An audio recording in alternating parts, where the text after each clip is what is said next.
Hi friends, एक बार फिर से स्वागत है आपका। इस वीडियो में मैं आपको एक्सरसाइज 2 सॉल्व कराऊंगा। तो सबसे पहला क्वेश्चन है हमारे पास यहाँ पर, if px equal to x cube plus 3x square minus 5x plus 8, ये हमारा जो डिविडेंड है px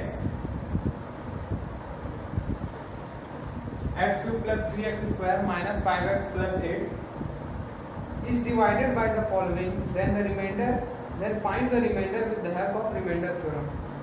हमें यहाँ पर पांच क्वेश्चन दिए गए हैं, मतलब हमें इनसे इस डिविडेंड को डिवाइड करके रिमाइंडर फाइंड करना है, लेकिन हमें इसे रिमाइंडर थ्योरम के अकॉर्डिंग करना होगा। तो ये सभी क्वेश्चन लगभग सेम है, एक ही मेथड से बनेंगे, इसलिए मैं आपको सिर्फ क्वेश्चन नंबर 1 और क्वेश्चन नंबर 3 सॉल्व करा रहा हूँ।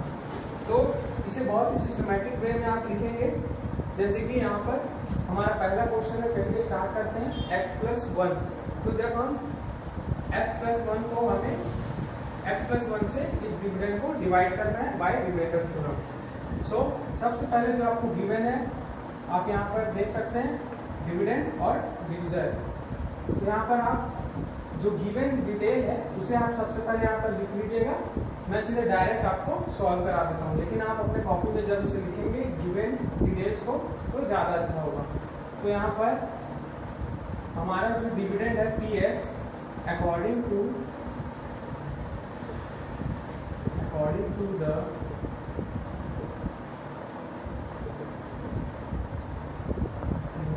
Theorem, when px is divided by x plus 1, the remainder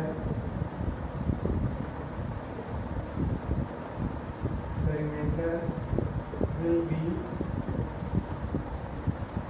p minus 1। ये तो आप जानते होंगे फ्रेंड्स, जब भी हमें रिमाइंडर थ्योरम के अकॉर्डिंग डिवाइड करना है तो सबसे पहले आप डिविजर को 0 के इक्वल पुट कीजिए और x का वैल्यू निकाल लीजिए।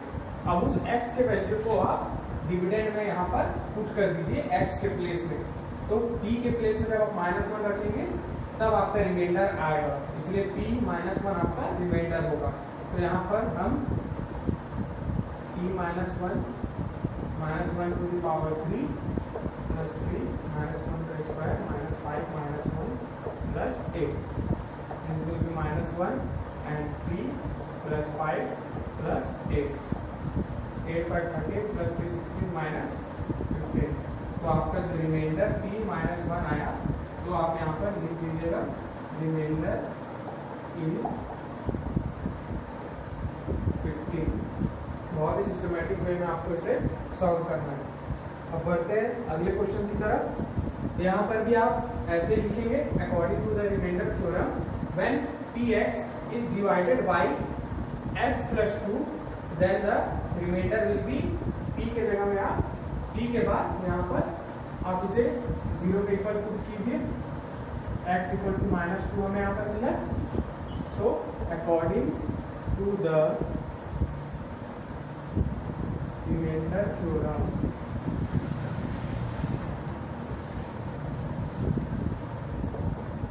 the remainder will be p minus 2। यहाँ पर p minus 2 हमारा जो होगा वो रिमाइंडर होगा, क्योंकि हमने डिविजर को 0 के इक्वल पुट किया और हमें x का वैल्यू -2 मिला। और रिमाइंडर थ्योरम यही कहता है कि आप x का वैल्यू मिला, आप उसे x के जगह में डिविडेंड में पुट कीजिए और वही आपका रिमाइंडर होगा। तो मैंने यहाँ पर डिविडेंड में x की जगह -2 पुट किया, जो मेरा रिमाइंडर आएगा यहाँ पर हम उसे लिखेंगे प्लस 3 -2 स्क्वायर -5 -2 प्लस 8। इसे सॉल्व कर लीजिए। -8 प्लस 3 इंटू 4, यहाँ पर 12 आ जाएगा, plus 10 plus 8, -8 plus 8 cancel, 12 plus 10 22। तो हमारा p -2 आया 22। तो आप लिख दीजिएगा हमारा जो रिमाइंडर है वो 22 आया। बहुत इजी क्वेश्चन था। बाकी जितने भी इसमें क्वेश्चन है बहुत ही सेम है और इजी भी है, तो आप इसे सॉल्व कर लीजिएगा। अब मैं नेक्स्ट क्वेश्चन आपको सॉल्व करा देता हूँ।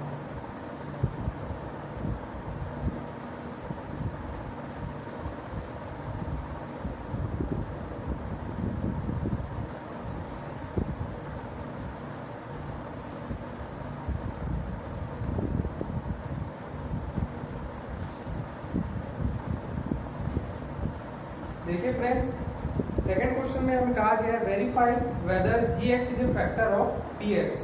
क्या gx px का फैक्टर है, ये हमें वेरीफाई करना है। तो सबसे पहले क्वेश्चन नंबर 2, और यहाँ पर हम पहला क्वेश्चन लिख लेते हैं।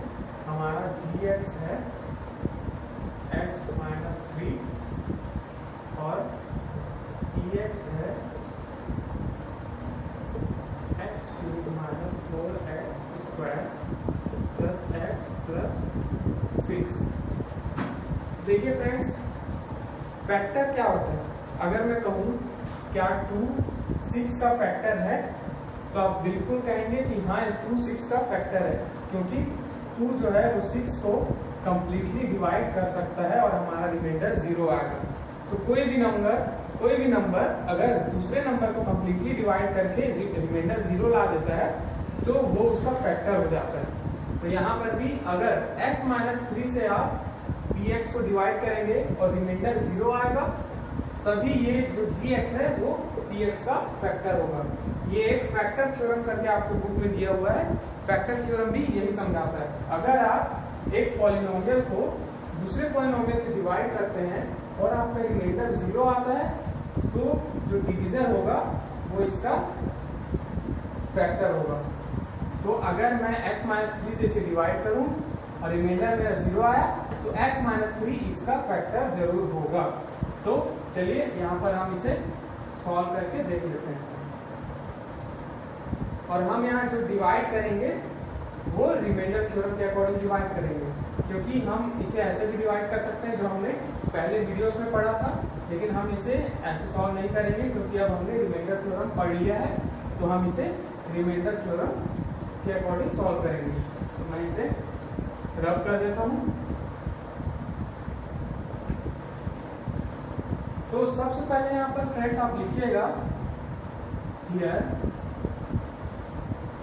gx will be the factor of px। px का फैक्टर कब होगा?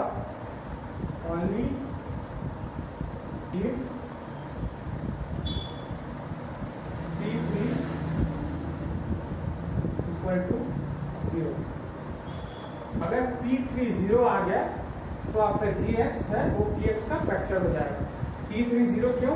क्योंकि हमारा ये डिवीजन है। रिमाइंडर थ्योरम के अकॉर्डिंग हम सॉल्व कर रहे हैं। तो हम सबसे पहले डिवीजन को 0 के ऊपर पुट करेंगे, x का वैल्यू निकालेंगे। यहाँ पर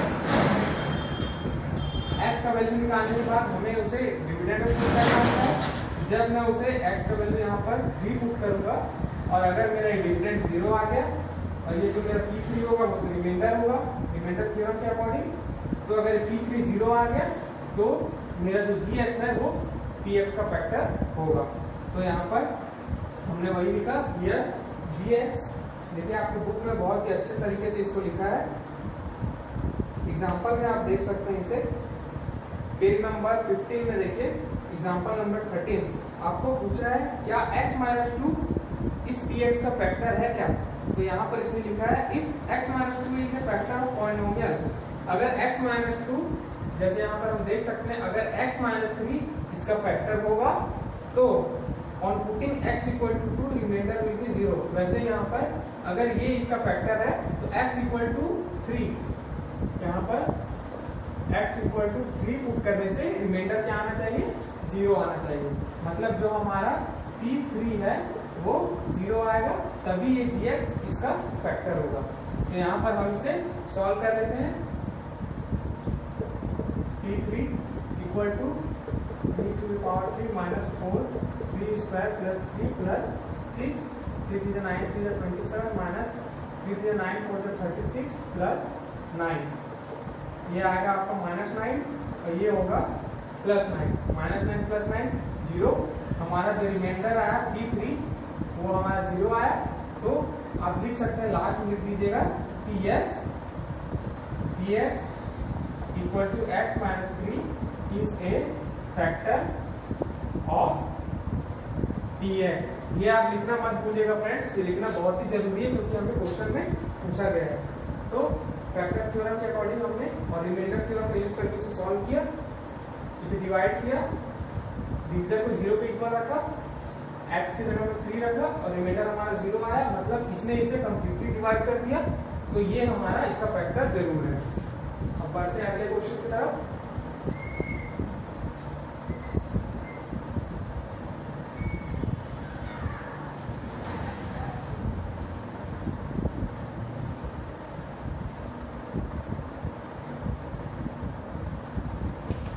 फ्रेंड्स इसमें भी सभी क्वेश्चन बहुत ही इजी है, तो मैं आपको थर्ड क्वेश्चन और फोर्थ क्वेश्चन मैं आपको सॉल्व करा देता हूँ। फोर्थ क्वेश्चन हमारा gx हमें दिया गया है x - 1 एंड हमें px जो हमारा डिविडेंड है वो है x³ + 5x² - 5x + 1। इसे हमें फाइंड करना है कि जो gx है वो px का फैक्टर है कि नहीं। फिर आप उसी तरह यहाँ पर लिखेंगे here gx will be factor of px only if p1 = 0। आप डिवीजन को 0 के इक्वल रखेंगे, x का वैल्यू फाइंड करेंगे, तो रिमाइंडर थ्योरम के अकॉर्डिंग हमारा रिमाइंडर क्या होगा, p1 होगा। तो ओनली इफ p1 = 0। तो यहाँ पर आप उसे लिख लीजिएगा, मैं डायरेक्टली यहाँ पर सॉल्व करा देता हूँ। p1 = 1 to the power 3 plus 5 1 to the power 2 minus 5 1 plus 1 1 plus 5 minus 5 plus 1। यहाँ पर 5 minus 5 कैंसल, 1 plus 1 2। तो हमारा जो p1 जो हमारा रिमाइंडर था वो 2 आया, रिमाइंडर यहाँ पर 0 नहीं आया। तो आप यहाँ पर लिख दीजिएगा कि जो gx है हेंस p1 मतलब जो हमारा रिमाइंडर है वो नॉट इक्वल टू 0, 0 के इक्वल नहीं आया। सो gx is not a factor of px, not a factor of px। अगर रिमाइंडर 0 आता तभी जो gx है वो px का फैक्टर होता।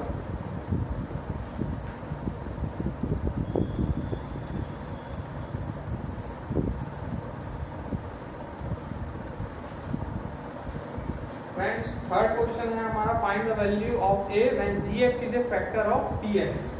यहाँ पर थर्ड क्वेश्चन है,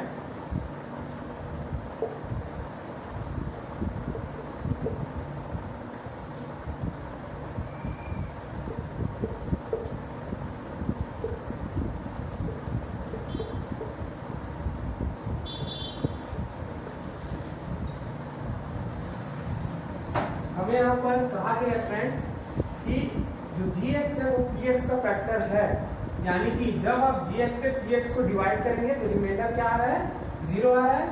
तो हमें a का वैल्यू फाइंड करना है, ये इसका फैक्टर है तो a का वैल्यू बताओ, ये हमें कहा गया क्वेश्चन में।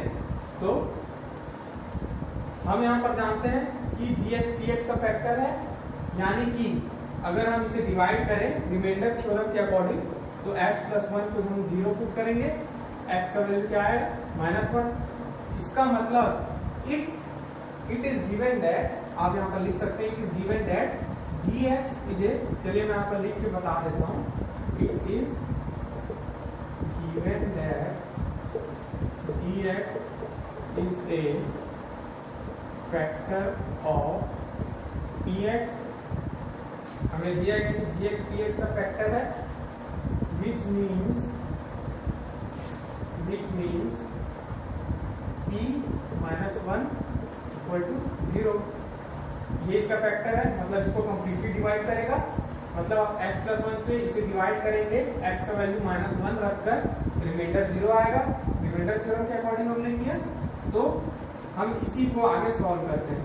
p का वैल्यू -1 यहाँ पर रख के देखिए x का वैल्यू को, ये -1 का स्क्वायर प्लस a -1 प्लस 2, ये 1 - a प्लस 2 यहाँ पर आप देख सकते हैं। और देखिए फ्रेंड्स, यहाँ पर हमने p -1 हमने ये सॉल्व किया और हमें कहा गया है कि ये जो रिमाइंडर है वो 0 आएगा। क्यों 0 आएगा? क्योंकि ये इसका फैक्टर है, तो जब हम यहाँ पर इसे डिवाइड कर रहे हैं तो ये 0 आएगा। इसका वैल्यू हमें 0 है, पहले ही बता दिया गया है, क्योंकि ये इसका फैक्टर है। मतलब x का वैल्यू जब मैं -1 रख रहा हूँ तो मुझे 0 मिलता है, तो इसे आप 0 के इक्वल करते जाइएगा। ये हमारा px = 0। यहाँ पर आप a को उधर ट्रांसफर कर दीजिए, a = 3। a का वैल्यू हमें यहाँ पर 3 मिला। आप देख सकते हैं फ्रेंड्स, हमें कहा गया था ये इसका फैक्टर है, तो हमने कहा कि ठीक है हम सॉल्व करके इसे देखते हैं। फैक्टर है, आपने खुद कह दिया, मतलब इसका वैल्यू क्या आएगा? 0 आएगा। इसका वैल्यू हमने 0 = पुट किया। अब फिर हमने इसे सॉल्व किया, a का वैल्यू हमें यहाँ पर 3 मिला। अब आगे बढ़ते हैं।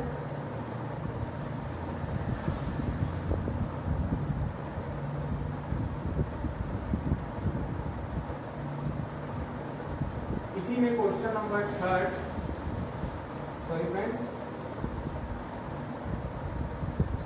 क्वेश्चन नंबर 3 है, gx हमें दिया हुआ है x + 2 और px है x² + 6x + 8। देखिए फ्रेंड्स, क्वेश्चन में तो कहा गया है कि ये इसका फैक्टर है, मतलब जब हम px को gx से डिवाइड करेंगे तो वैल्यू क्या आएगा? 0 आएगा।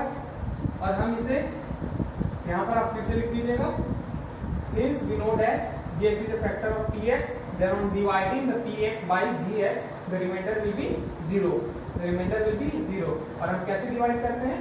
रिमाइंडर थ्योरम के अकॉर्डिंग। डिविजर को 0 पुट कीजिए, इक्वल टू 0, x का वैल्यू हमें यहाँ पर -2 मिल जाएगा।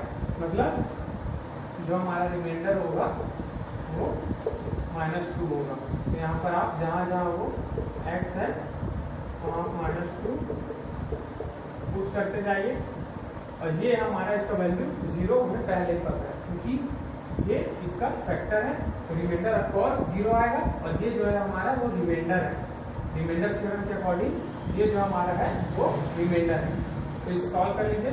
2 to the 4 to the 8 -12 + a = 0, that implies for, इसे उधर ट्रांसफर कीजिए, a = 12 - 8 होगा यहाँ पर, a का वैल्यू हमें यहाँ पर 4 मिला। तो हम कह सकते हैं कि जब हमने px को gx से डिवाइड किया तो हमें a का वैल्यू 4 मिला, क्योंकि ये फैक्टर था पहले से, इसलिए हमने उसे 0 को इक्वल कर दीजिएगा। तो फ्रेंड्स, इस वीडियो में मैंने क्वेश्चन 3 तक आपको सॉल्व कराया। अब इसके बाद क्वेश्चन नंबर 4 और 5 अगले वीडियो में आएंगे। तब तक के लिए पढ़ाई कीजिए, और आपको अगर कोई भी परेशानी आ रही है मेरे बोलने में या समझाने में तो आप इसे कमेंट में लिख सकते हैं। और प्लीज़ वीडियो को लाइक कीजिए, कमेंट कीजिए, शेयर कीजिए दोस्तों के साथ, और मेरे चैनल को सब्सक्राइब कीजिए। Thank you.